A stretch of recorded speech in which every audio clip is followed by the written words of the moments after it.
Hello and welcome to The Big Fight. I'm Nidhi Razdan. This week, as we mark the 150th birth anniversary of Mahatma Gandhi, there has been a renewed interest in his life, legacy, and a renewed political debate on who is appropriating him.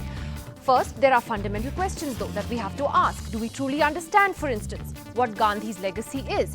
Has he been reduced to being a brand ambassador for Swachh Bharat in today's India? Do we actually emulate the values that he stood for? Do we understand the values that he stood for? When Gandhi was alive, the RSS was deeply distrustful of him and his efforts to unite Hindus and Muslims. Gandhi, as we all know, was killed by Nathuram Godse, a member of the Hindu right wing. The Congress has often accused the RSS of assassinating Mahatma Gandhi, an accusation that made the RSS take Rahul Gandhi to court for defamation. That case is sub judice. Today, ironically though, it is Narendra Modi and his government who have played up Gandhi's legacy. In fact, so has the RSS, which has paid tribute to him this week as well. The Congress, led by Sonia Gandhi, however, say that they are the ones who kept the Mahatma alive and relevant all these decades. But did the Congress really do that? Did they actually value what Gandhi stood for?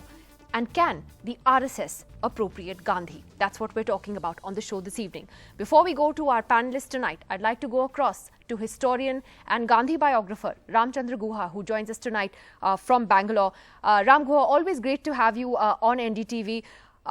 Straight off the bat, can the RSS appropriate Gandhi? They are, but can they? Well, only if they do it honestly and sincerely and with honor. In his lifetime, they disliked him. In the last year of his life, they actively detested him. In my biography, I quote some extremely inflammatory speeches made by Golwalkar, basically wishing that Gandhi was dead. Now, one can always acknowledge one's mistakes. One can say one was wrong about Gandhi. One can say Gandhi was a great man, we were mistaken to demonize him. That they have not done. They have suppressed their past, they have been disingenuous and deceitful about their past in detesting Gandhi, firstly. Secondly, so long as the RSS believes in a Hindu Rashtra, it has absolutely no claim on Gandhi, because Gandhi lived and died for Hindu-Muslim harmony. For Gandhi, if India, independent, democratic India was to be anything at all, it was not to be a Hindu Pakistan, it was not to be defined by a particular religion. Every citizen, regardless of religion or gender or caste, had absolutely the same rights. India was not, in his eyes, a denominational state. So if the RSS wants to acknowledge Gandhi as one of their icons, first of all, they have to say they or their predecessors like Golwalkar were wrong in vilifying and demonizing and abusing Gandhi. And two, they have to acknowledge that India is not a Hindu Rashtra, it's a plural, secular, democratic state. But then can I ask you... Till such time, it will be mischievous, disingenuous and dishonest for the RSS to appropriate him. So given that history that the RSS has with Gandhi, why do you think that today the BJP, Mr. Modi, the RSS are trying to appropriate his legacy? I mean, they didn't have to. They have certainly, played up the role of, say, Sardar Patel selectively, as you have pointed out yourself many times. But then why bother to sort of play up Gandhi? Right. I think the hard Hindu right still detests Gandhi. The hard Hindu right admires Godse. उनके दिल में और उनके मन में गोडसे है, गांधी नहीं. That's true of the hard Hindu right. You could see it on Twitter. The soft Hindu right, which is the RSS, is ambivalent about Gandhi and sees the need to say sweet things about Gandhi. Narendra Modi, that's a most interesting case. I think he needs to, because he recognizes that Gandhi is our greatest export to the world. He is the greatest ever Indian since the Buddha. The world knows Gandhi the way the world knows England through Shakespeare. He wants to be associated with Gandhi. But even if he is to be sincere to Gandhi's legacy, he has to acknowledge that fundamental core of Gandhi's thought, which was Hindu-Muslim harmony. In his recent op-ed in the New York Times, Mr. Modi name-checked all the names that Americans will recognize. Martin Luther King, Nelson Mandela, Albert Einstein. It was a very artfully crafted editorial, but there was an elephant in the room that was missing. There was not a word on Hindu-Muslim harmony. And the fact that Gandhi wanted India to be fundamentally different from Pakistan in this basic respect. And what the current regime is doing as evidenced in the fact that the day before Gandhi Jayanti, the Home Minister in Bengal basically said, everyone but a Muslim is a full Indian citizen. Basically, that's what he said. Now, you can't have Amit Shah on October 1st saying this, and on in India, and on October 2nd, Mr. Modi mounting platitudes in New York. This is, so you have to realize who is the Mukhota and who is the mask, and what is the real BJP and RSS. Well, finally, Ram Guha, what about the Congress, which claims that they have kept Mahatma Gandhi's legacy alive all these years? Now, is that true, or are they not responsible for chipping away at in a sense, for all these decades, for what Gandhi really stood for? Absolutely and totally. And that betrayal of the Congress of Gandhi's legacy has to begin with family issues. I'd like to inform your viewers who may not know these basic historical and biographical facts. Gandhi had 4 sons, 4 children. All 4 went to jail multiple times during the freedom movement. None of them sought any kind of political power after independence. None became an MP or an MLA or remotely wanted to. Sardar Patel's son became an MP, Rajaji's son became an MP, Govind Ballabh Pant's son became an MP, Jawaharlal Nehru's grandchildren usurped the Congress party. So if you look at Gandhi's children, their sacrifices for the nation for which they got and wanted and demanded and wished for nothing. Contrast that with the capture of the Congress party by Sonia Gandhi and her children.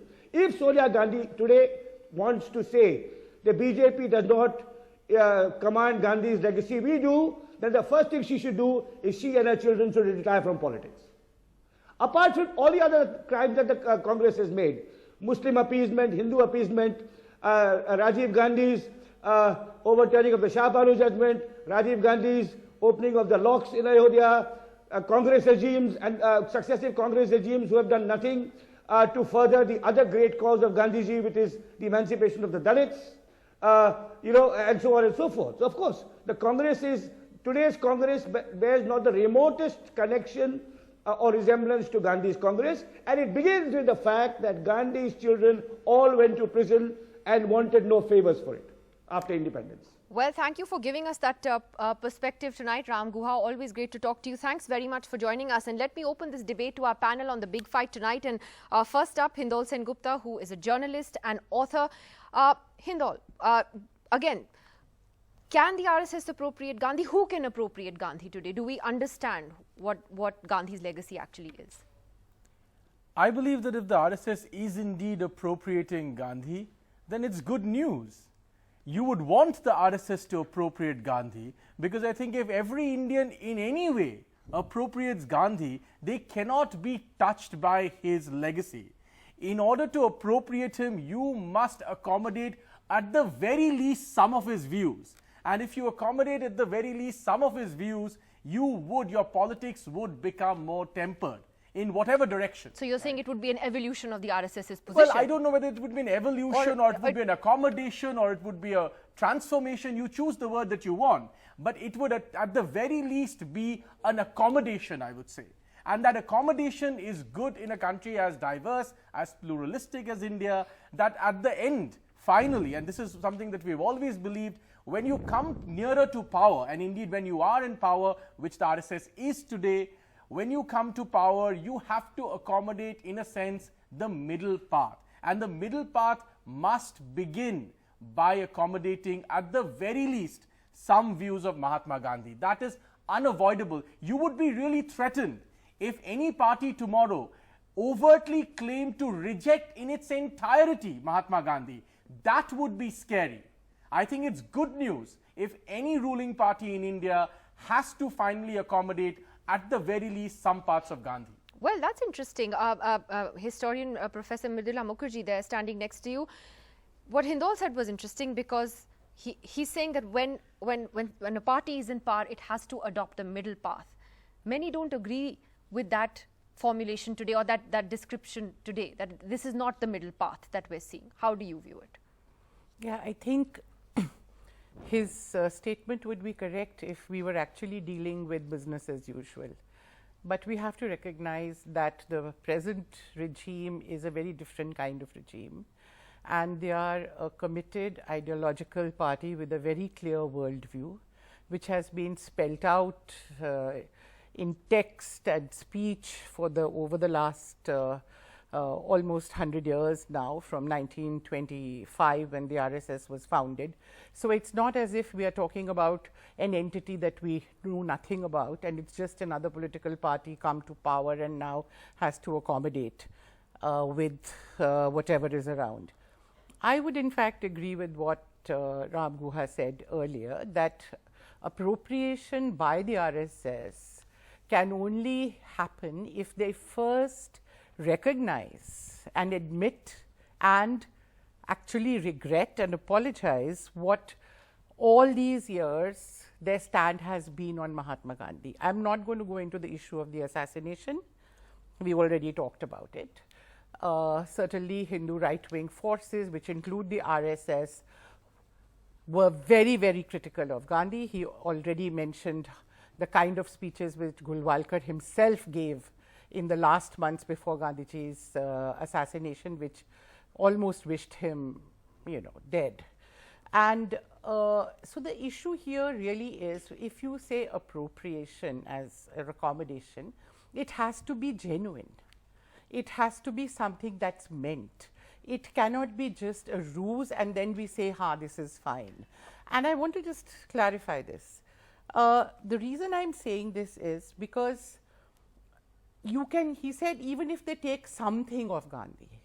Now, I think what we've seen over the last few years is what I would say very harmless aspects like the Swachhata Andolan. You pick up something so that obviously Gandhiji, and something which is very benign, which is non-political, which it's like, apple pie and motherhood. Nobody can disagree with it. Well, but you leave out the essence of Gandhi, which is communal harmony, which is the kind of India in which people belonging to every religious group have equal right. I will take that to Rajat Sethi, who's standing with you. Rajat, of course, is an advisor to the Chief Minister of Manipur. He's a political analyst, a supporter of the BJP. Rajat, how would you sort of take that that point that Professor Mukherjee raises and what Ram Guha has said, that if the RSS today truly wants to appropriate Gandhi's legacy, it would have to apologize for what it said about Gandhi in the past. Do they need to do that? Nidhi, I have deep issues with the word appropriation. Gandhi is not a commodity. Gandhiji has always been a working philosophy for this nation, and everybody has interpreted and understood Gandhi in their own very personal way. However, historians of various generations right up till today, like Ramchandra Guhaji and all, have tried to willfully ignore some aspects, have tried to, simplistically put Gandhiji and the Sangh and the workers, Swayamsevaks, in two different boxes, which perhaps will never see eye to eye. But unfortunately, there has been, contrary to what they have been trying to propel, there have been several instances in the past. Working methodology was different.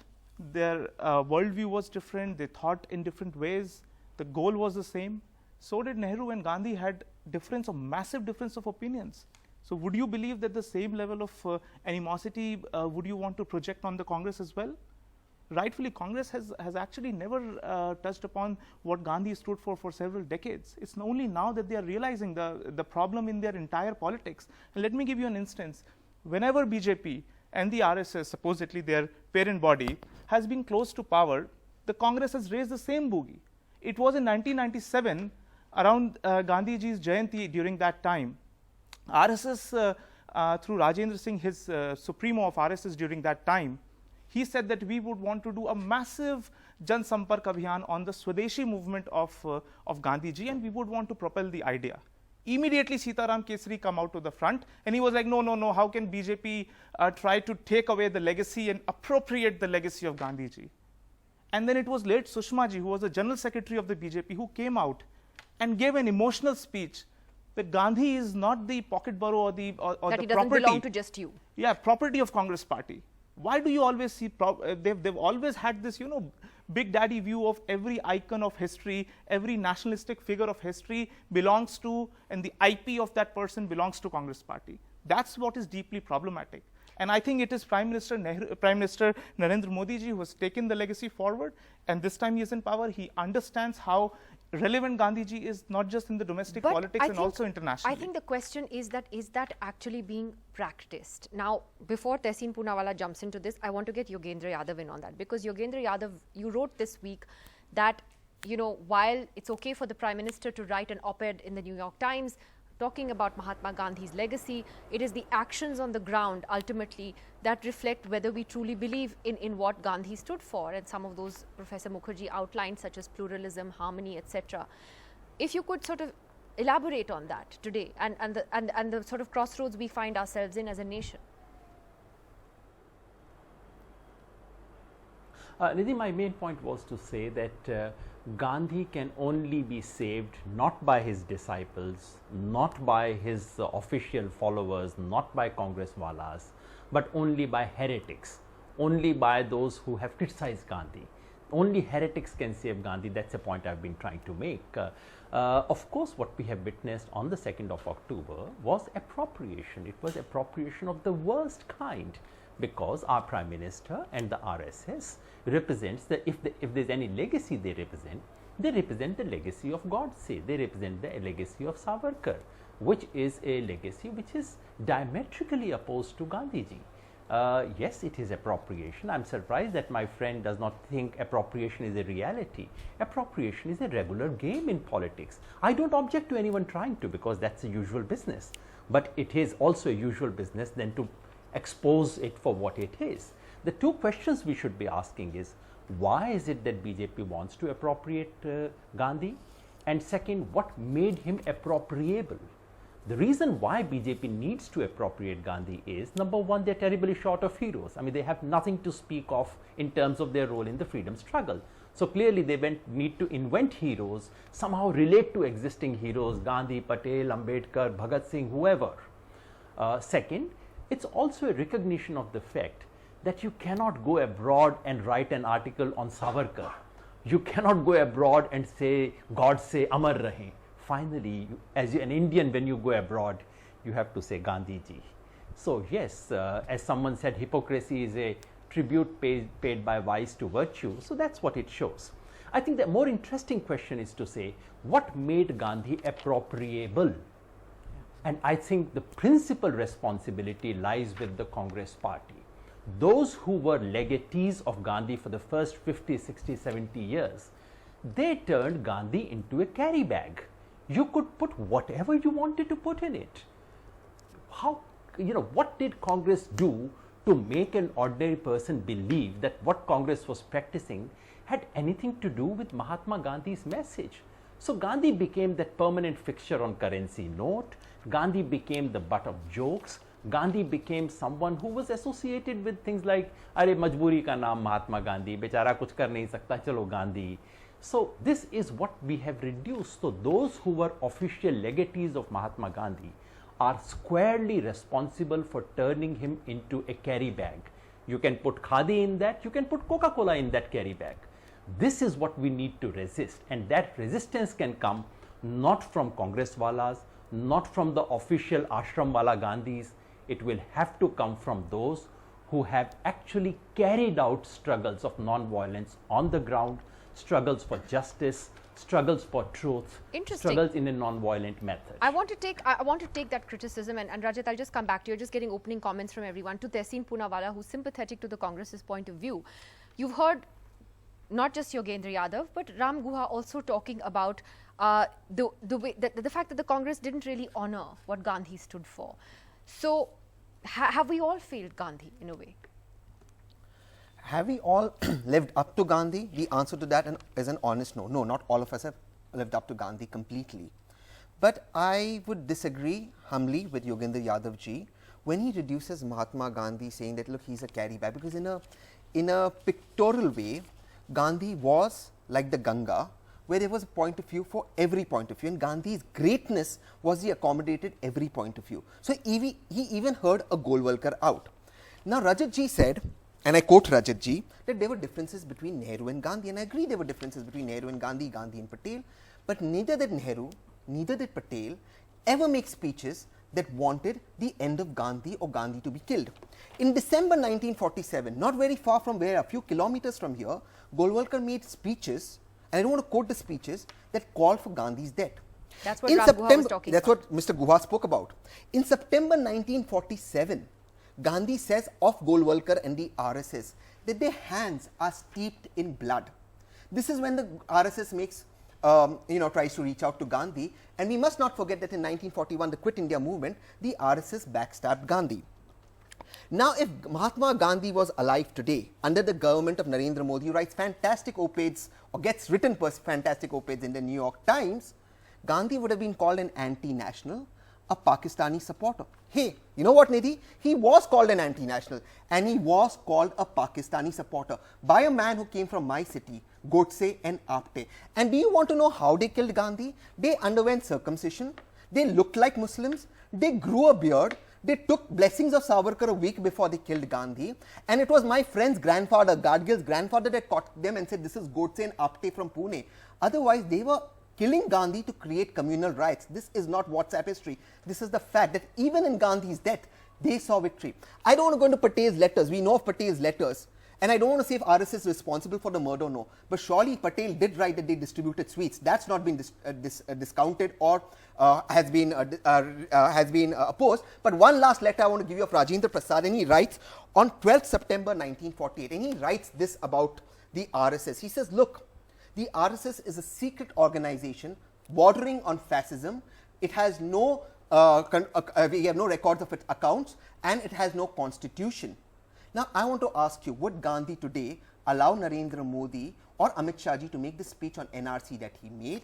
And if Rajat ji says that Narendra Modi is a true follower of Gandhi, I end by asking Rajat ji, what happened to Sadhvi Pragya? Narendra Modi promised all of you in the media that in 10 days action will be taken on Sadhvi Pragya. 10 days. I believe Narendra Modi is the greatest follower of Gandhi. Why is action not taken on Sadhvi Pragya? On Sadhvi Pragya. Okay. Before that, let me come to Divya Dwivedi, because I'll give Rajat a chance to respond to both you and Yogendra Yadav as well, and Hindol wants to come in. Divya is an assistant professor of philosophy and literature at IIT Delhi. She's also co-authored a book on Gandhi and philosophy on theological anti-politics. That's what it's called. Divya, you've heard everyone out. What do you think? There's something I haven't heard. You know, we are disturbed by the Hindu right appropriation of Gandhi because of the ideological continuity between the Hindu right and the assassins of Gandhi. But Nidhi, let us remember that the Hindu right is the corollary of the idea that India is a Hindu majority population, and this is a false majority. The Hindu religion was invented in the early 20th century in order to hide the fact that the lower caste people are the real majority of India. In fact, religious minorities have been victims of this false majority, and Gandhi played a very significant role in its construction. He helped to construct a false Hindu majority and a new Hindu identity. But above all, Gandhi theologized politics just when it was beginning on the subcontinent. It was a chance for us. So, of course, he was one of the many upper caste leaders who constructed this origin for this polity, but today we must discard it. Because the only relevant question today in politics is the annihilation of caste. So instead of trying to retrieve Gandhi from the Hindu right appropriations or any others, because there have been many, perhaps this is an opportunity to ask, do we have the courage to make a new beginning in politics? And also to ask, must we make this new beginning, imagine a political future without Gandhi? Well, that's interesting. Imagine a political future without, okay, and that's a question to ponder on. Hindol, first you wanted to come in. And that's the perfect point to come in, because this is how we've seen how the left demolishes Gandhi. You know, this is the hatred that is propagated against Gandhi by the extreme left. This entire idea, it's almost as if David Lorenzen never wrote this idea that Hinduism was created in, and she said 20th century. In all these years, the left told us 19th century. Now we've gone to 20th century. Who knows? Tomorrow we'll be told Hinduism was created in 2014 or 2019 maybe, right? This sort of ridiculous, we have heard of Arundhati Roy's diatribe against Gandhi. The extreme left hatred about Gandhi is equal, if not more, than the extreme right's hatred towards Gandhi. Well, look, the point is Gandhi remains relevant for every Indian. There cannot be a political imagination in India without Gandhi, and anybody, no matter whether extreme right or extreme left, which wants to take away and erase Gandhi is bound to fail. I want to take one point on Sardar Patel, right? Well, Sardar Patel did many, many things, and his, I'm a biographer of Patel. Patel investigated the murder of Mahatma Gandhi. It is true that Patel placed the first ban on the RSS because of the murder of Mahatma Gandhi. But Patel also wrote a letter. It should not be forgotten. He wrote a clear letter saying he had gone through the evidence and he did not find any evidence to connect the RSS with the assassination with Mahatma Gandhi. So when we look at history, we should look at it holistically. I just a quick counter. Yes, but you did not add in the letter what he wrote to Golwalkar later on and what he asked Golwalkar, the 3 conditions. He said, look, accept the tricolour which the RSS rejected. He said, come within the Constitution of India, form a constitution and leave politics. You started your opening statement saying the RSS today in power. The RSS clearly did not even keep Patel's word, whose biography you wrote. Sure, but I'm not That's here true. to. Thank but you. I'm not here to. My point is to Thank your you. counter My point that is made. my point is to the counter that you were trying to make linking an organization I with said a they murder distributed via sweets. Patel. I said Via they distributed Patel. sweets. So you It's should not not. been- You you're not should not at discarding least. it. The RSS You should hasn't not at discarded least it. lie about Patel No, before a Patel I'm biographer. asking you, was sweets distributed Do not or no lie about outside, Patel before a outside Patel biographer in at Delhi? least. Yes, That's it my was. only You're point. not discarding it. The rest Patel's you have not to ask discarded an it. The RSS RSS is person not to discarded. defend. And you as Patel's biographer are not discarding I think it. what Hindol is trying to say is that, and I think this is a lesson for everybody, including the BJP, which often sort of simplistically projects Jawaharlal Nehru and even on Kashmir and its history. It's far more complicated than what the political rhetoric is. But Rajat, on the point that Yogendra Yadav made, that you can't talk about Savarkar in a New York Times op-ed, that ultimately the BJP has to appropriate Gandhi, because who else will they appropriate? There are no other heroes of the freedom struggle for the BJP or the RSS to talk about. This is what Yogendra Yadav has I said. don't know if Yogendra ji has read about or visited Shakha or attended any Bauddhics, which I'm sure he hasn't. But there are concepts which are trained into Swayamsevak. Prasiddhi Parimukta is very important working philosophy, wherein they believe that anything to do with getting printed, getting published is something which does not augur well with the organization, is not the right way of going about it. It's a selfless service which has to be done. Now, he will not be able to understand the importance of this thing, because you need to be in that exercise of serving the society for decades and decades without any appreciation to genuinely understand what it means. You're saying the RSS was not appreciated for its role in the freedom struggle? No. RSS just stays quiet. Its principal work is to work for the society, and that is it. What happens to their legacy is for the legacy writers. Heroes are created in history books, not by self-declaration. Therefore, his statement is vacuous in the first place. Now, coming to the entire legacy of Gandhiji is brought down to his murder in 1948. Now, of course, that is something that RSS has completely denounced. Over the years, several times in several op-eds, in organizer articles, they've done so.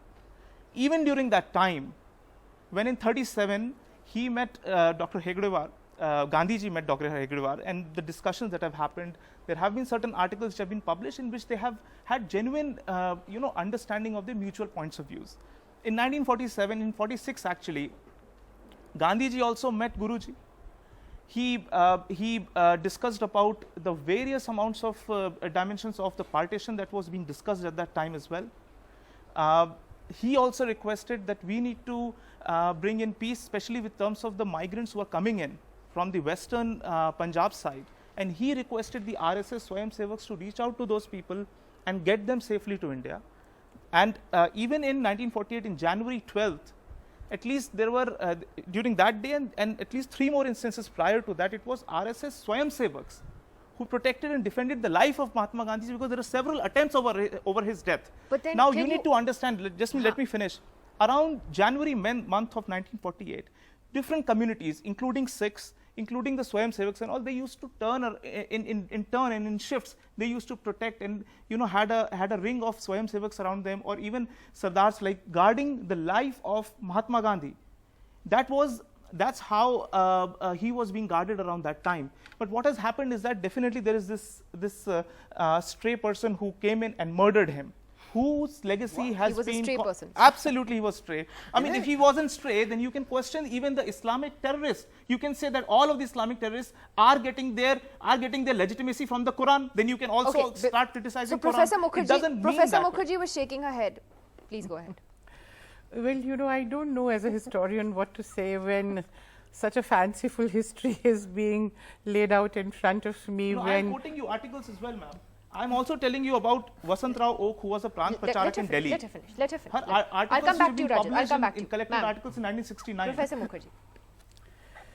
You know, this is not the place for me to debate the writings of Oak, who no historian, I'm sorry, worth their salt, has ever and can ever take seriously. I'm sorry, but we can do another debate on that. I don't want to get into that.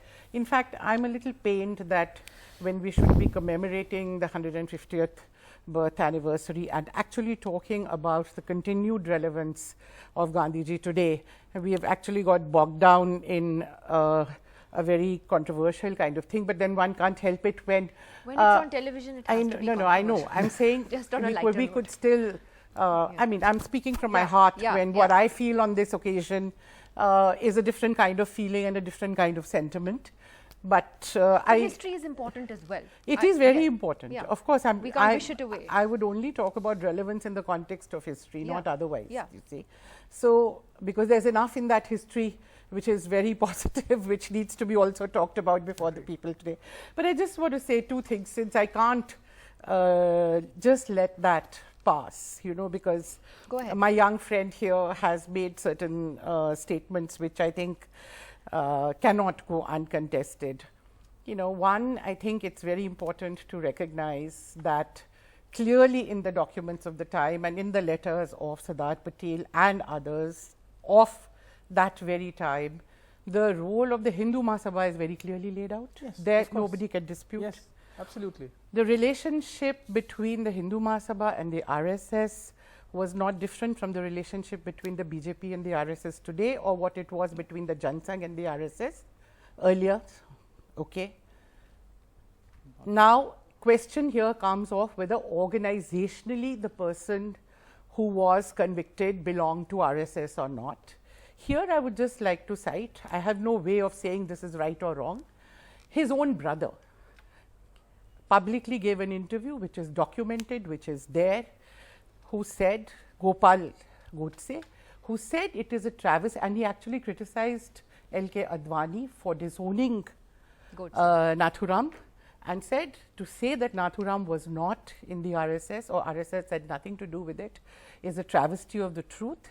He said, of course, there was no resolution passed that you go and do this, but he said very clearly Nathuram was in the RSS, and he said he remained in the RSS. I have no way of independently verifying it. RSS doesn't have membership records. I don't know whether any historian or any journalist can actually verify this. I want to fast forward to but today here again. it is. Yeah, okay. Divya, I just want you to come back to the criticism Hindal made of Yes, of Nidhi, because your position. there's a lot of indulgence going on into history, whereas what I think we should be urgently concerned about is the present. I would only recommend to Hindal Sengupta to not only look at Lorenzen, but also to look at D.N. Jha, and maybe just look at Ambedkar, who said that Hinduism is a religion in which one would not die. It is a chamber of horrors. Now, it is important to remember exactly how Hindu religion is invented. It is the 1911 E.A. Gates British census, which finds that, in fact, there's an enormous diversity of castes, and people asked about their religion are simply quoting their caste. So, is that the only legacy of Gandhi that you see? Let me come to the legacy of Gandhi, because I think it is at the origin. So, when the upper castes, who are in fact just 20% of the population, are confronted with the fact that they are not the majority, they themselves wanted a legitimate way recognized by the British colonial administration to produce a new umbrella term in which all the castes would come in without actually destroying the caste hierarchies or destroying untouchability. And Lala Lajpat Rai had to actually admonish the Brahmins of Banaras to say that if you don't adopt this Mlecha Shabd, you know, Hindu comes from Al-Hind, which is an Arabic term, and it was abhorrent to the Brahmins. So he had to tell them to adopt it, otherwise they would be doomed in a new political future which has electoral democracy. And Gandhi definitely emphasized the Sanatan Dharma, but moreover, through the temple entry drive, he helped to prove a religion, a common one, which actually did not exist. I mean, gods which cannot be worshipped by the majority of the country together. I think honestly that just shows that, I mean, Gandhi was a human with complex layers, and I mean, you know, there is no one legacy about him, Hindal. Nidhi, Before I come to you again, I mean, how do we I just think want there to are some complete- basic values. I am asking whether and I think Ram and Professor Mukherjee talked about them, and I think Tehseen brought that up, and Rajat hasn't answered that yet. We'll come back to that.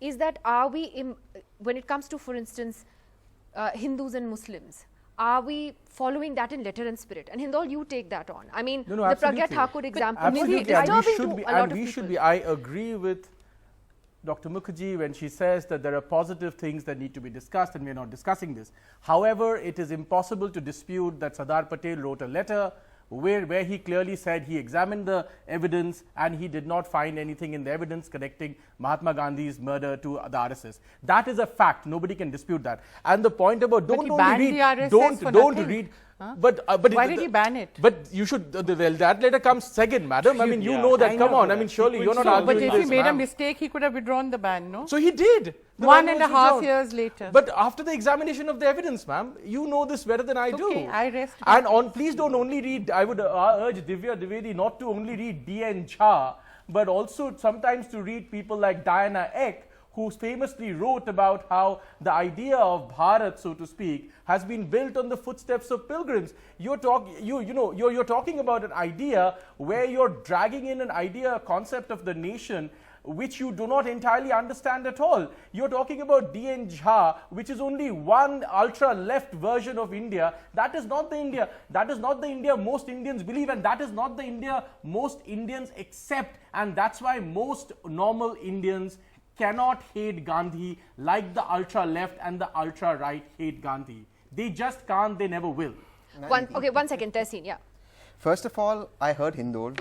The contempt with which you use the word Jha versus some foreign writer, it's typical of right-wingers. They're always enamored by the West. But I don't want to get into that debate. I leave that to you. That's on a lighter note. Can I, Let's you, please, may I do not my interrupt dear you, friend, sir. you I do have not interrupt you. You This have is not the I mean, Republic of Nonsense. do you really want to get into the Nidhi, foreigner this is not the debate? Republic of Nonsense. Did This is you the want NDTV. to get into the foreigner debate? Please, may I? Trust me, there are Please, may many I? things that we can Nidhi, say may I about your please? party. So don't go down that May I route. please make my submission? Yes, It's not the go ahead, Republic go of ahead. Nonsense, it's No, no. NDTV. Let's But be the calm. Now, Republic of let's- Nonsense is may what I your please- party may- created, my friend, may I so please, don't go please? down that route. May I please? No, you're right. You're right when you told when you told Madam Mukherjee that Sardar Patel withdrew the ban on the RSS. Indeed, he did. Sir, may I? I didn't interrupt you. Don't have to make the loud noise all the time. Now, sir, of course he did. But you do not put the three conditions he put to the RSS. You were ready to stay away from politics and accept the tricolor. Yes, of course he did. But, sir, again you're interrupting me. But till 1994, RSS did not even accept the tricolor. In fact, in Nagpur, they put a man in jail who hosted the tricolor in the RSS.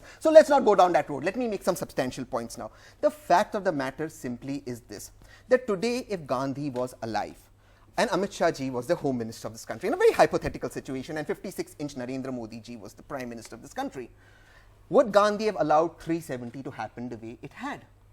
Would Gandhi allow the citizens of Kashmir to suffer? Would he allow Home Minister Sardar Patel / Amit Shah to go there and say in Bengal that Hindus, Christians, Jews, Sikhs, everyone will become a citizen, thereby putting Muslims out? Would Gandhi allow that? He would sit on a fast. You know what Gandhi did? Gandhi did that in Kolkata. And you know what their newspaper said on the front page? Their newspaper on the front page said on 12th September 1947 that Gandhi is a Ravan. It quoted Gandhi as a Ravan. This is their newspaper. And they want to say that they are followers of Gandhi. Narendra Modi ji is not a follower of Gandhi. He only needs to use Gandhi to fulfill his agenda, just like he uses democracy to fulfill his agenda of fascism. Well, And that's a strong very words. strong point. Before I I come stand to by it. Yogendra Yadav, Rajat, I give you a very chance to quickly, respond. And on this Pragya Thakur No, point Tehseen ji also that Tehseen raised. I mean, Pragya Thakur has been admonished by the Prime Minister. Okay, so there cannot be any other admonishment. But what would the Please action understand. taken? No, let me finish my point. Did I interrupt you even once? Please, आप शांत रहिए. आप ज्ञान नहीं देने के लिए वहाँ पे बैठे हैं. बाकियों के पास भी ज्ञान है. थोड़ा शांत रहिए. देखिए, What action was taken? Tehseen also raised a point around NRC. What would have been done? Actually, the problem with these people is that they have only read one stream of history books. They have actually never gone into the actual letters which were exchanged between Gandhiji and Gopinath Bordoloi, who was the first chief minister and the previous premier or the prime minister of Assam. He was going through an absolute stream of migrants who have been coming historically into Assam lands.